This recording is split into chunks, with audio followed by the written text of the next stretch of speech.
गजाननं भूतगणादिसेवितं कपित्थजम्बूफलसारभक्षितम् उमासुतं शोकविनाशकारणं नमामि विघ्नेश्वरपादपङ्कजम्। सदाशिवसमारम्भां शङ्कराचार्यमध्यमाम् अस्मदाचार्यपर्यन्तां वन्दे गुरुपरम्पराम्। अपारकरुणासिन्धुं ज्ञानदं शान्तरूपिणं श्रीचन्द्रशेखरगुरुं प्रणतोऽस्मि मुदान्वहम्। देवे देहे च देशे च भक्त्यारोग्यसुखप्रदं बुधपामरसंसेव्यं तं श्रीजयेन्द्रं नमाम्यहम्। नमामः शङ्करान् वाक्यविजयेन्द्रसरस्वतीं श्रीगुरुं शिष्टमार्गानुनेतारं सन्मतिप्रदम् श्रीसत्यचन्द्रशेखरेन्द्रसरस्वतीस्वामिने नमः। सर्वमङ्गलमाङ्गल्ये शिवे सर्वार्थसाधिके शरण्ये त्र्यम्बके देवी నారాయణి నమోస్తుతే। ప్రియమిత్రులందరికీ కూడా హృదయపూర్వక ధన్యవాదాలు. ఆత్మీయులారా, పరమ పవిత్రమైనటువంటి భరతావనిలో జన్మించిన అందరి అదృష్టం. ఎందుకనగా మహాత్ములు జన్మించినటువంటి ప్రదేశం భారతదేశం. ఎందరో దేవతలు, ఎందరో చక్రవర్తులు, ఎందరో సిద్ధ పురుషులు, మరెందరో మహాత్ములు ఈ చెట అవతరించడానికి ఇష్టపడతారు. ఎందుకనగా పవిత్రమైన నదుల ఒక్కట రెండా దివ్య క్షేత్రాల ఎందరు ఎన్ని మహాపురుషులు ఎన్ని కార్యక్రమాలు చేశారనడానికి సముద్రంనైనా మనము కొలవచ్చు, కానీ మహాత్ముల చరిత్రలు అపరంపారంగా ఉన్నాయి. కొందరు మహాత్ములు వారి గురువుల సందేశం ప్రకారం ఆధ్యాత్మిక విచారాలను చాలా ప్రజల్లో వెళ్ళి సులభంగా అర్థం చేయించేటువంటి వారు ఎందరో ఉన్నారు. అందుకే త్యాగయ్య అన్నారు, ఎందరో మహానుభావులు అందరికీ వందనములు అన్నారు ఆయన. మహాత్ముల దర్శనం అనేది చాలా పుణ్యం. సాధూనాం దర్శనం పుణ్యం, స్పర్శనం పాపనాశనం, సంభాషణం కోటితీర్థం, వందనం మోక్షదాయకం. ఆచార్యులు కాంచి పరమాచార్య స్వామీజీ ఈ యొక్క తీర్థయాత్రలు మరియు అనేక దివ్య క్షేత్రాలు సందర్శించే ఉద్దేశం ఏమిటంటే ప్రజలలో ఆధ్యాత్మికమైన చైతన్యం అనేటువంటిది వారిలో శుష్కించి ఉన్నదాన్ని ఆయన చిగురింపచేస్తారు. అందుకే మహాత్ముల పాదధూళి దేవత అయినా శిరస్సును ధరిస్తారట. ఎందుకనగా మహాత్ముల తపస్సు అటువంటిది.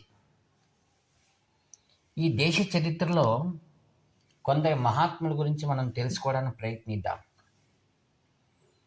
ఏ పుట్టలో ఏ పాముందో అనేటువంటి ఒక నానుడి తెలుగులో ఉంది.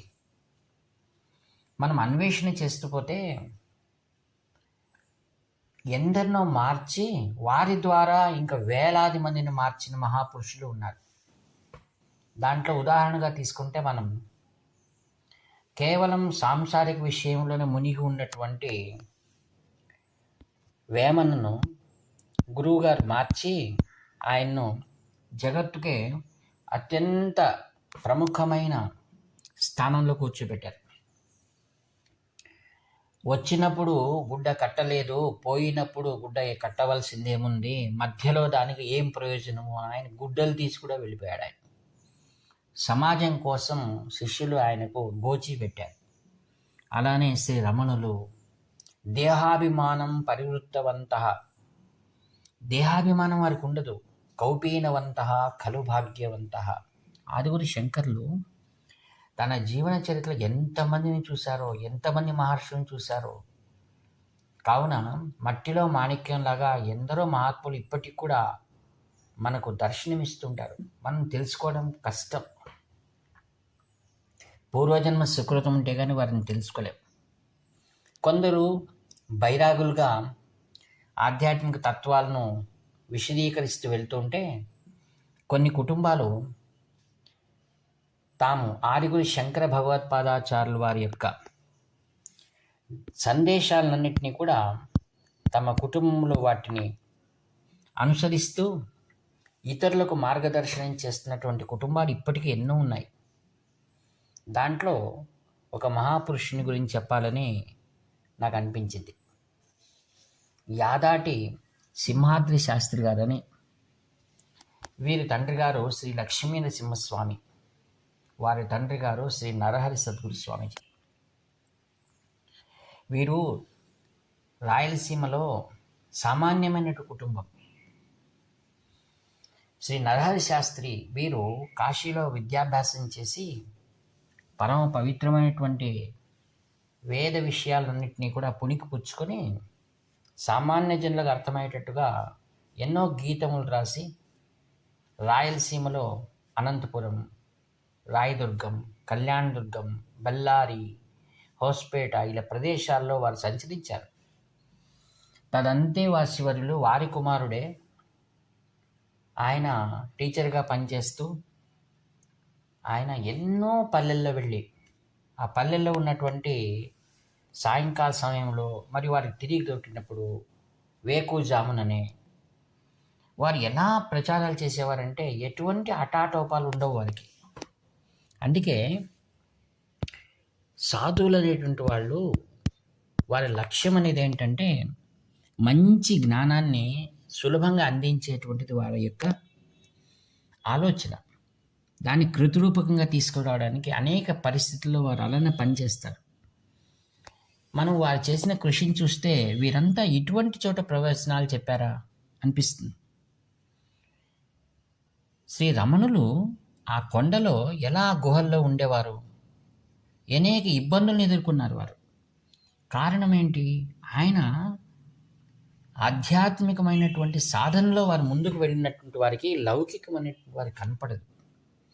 అలానే శ్రీ లక్ష్మీ నరసింహస్వామి గారు టీచర్ పనిచేస్తూ అక్కడున్నటువంటి రాయదుర్గంలో ఉన్నటువంటి సామాన్యమైనటువంటి పద్మశాలి వాళ్ళంటే నేకారులు, అంటే మగ్గాలు నేసేటువంటి వాళ్ళు, వాళ్ళందరినీ కొద్దిమంది ఎవరైతే శిష్యులు అవుతారో వాళ్ళకి ఒక పిండి జిన్న మరజిన్న అంటాం.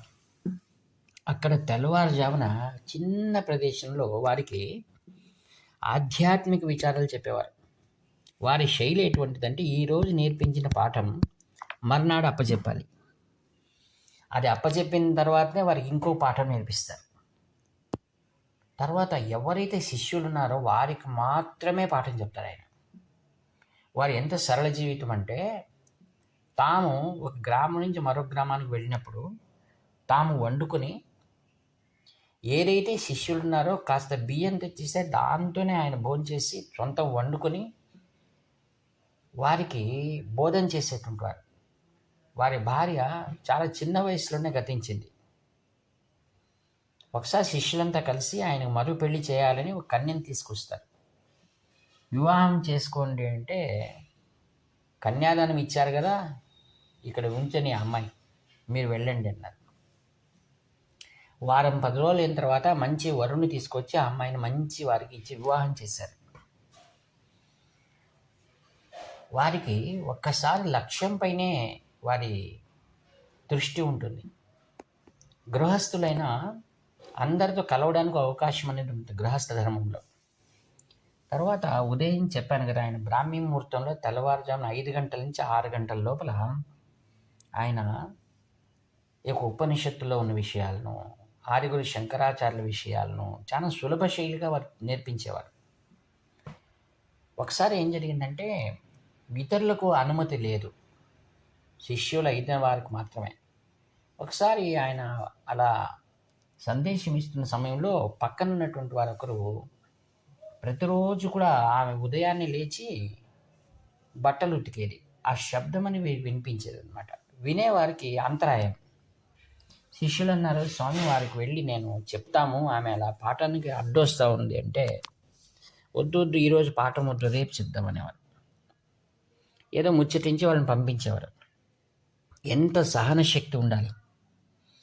అందుకే ఆధ్యాత్మికంలో ఉండేటువంటి వారికి ముఖ్యంగా సహనం చాలా అవసరం. ఎందుకంటే ఈ ప్రపంచం అంతా కూడా ఒక భగవతి యొక్క స్వాధీనంలో ఉంది, మాయ స్వాధీనంలో ఉంది. ఆమెను మనం ప్రార్థించినప్పుడే ఆ మాయ అనేది తొలగిపోతుంది. భగవద్గీతలో కృష్ణ భగవానుడు అంటాడు, మమ మాయా దురత్యయ అని. ఆ మాయ అనేది అనేక విధాలుగా అది వ్యక్తీకరిస్తుంది. తనున్నానని, తన అస్తిత్వాన్ని అది ప్రకటిస్తుంది. కొందరు ఇబ్బందుల రీతిగా ప్రకటిస్తే మరొకరికి అనుకూలంగా ప్రకటిస్తుంది.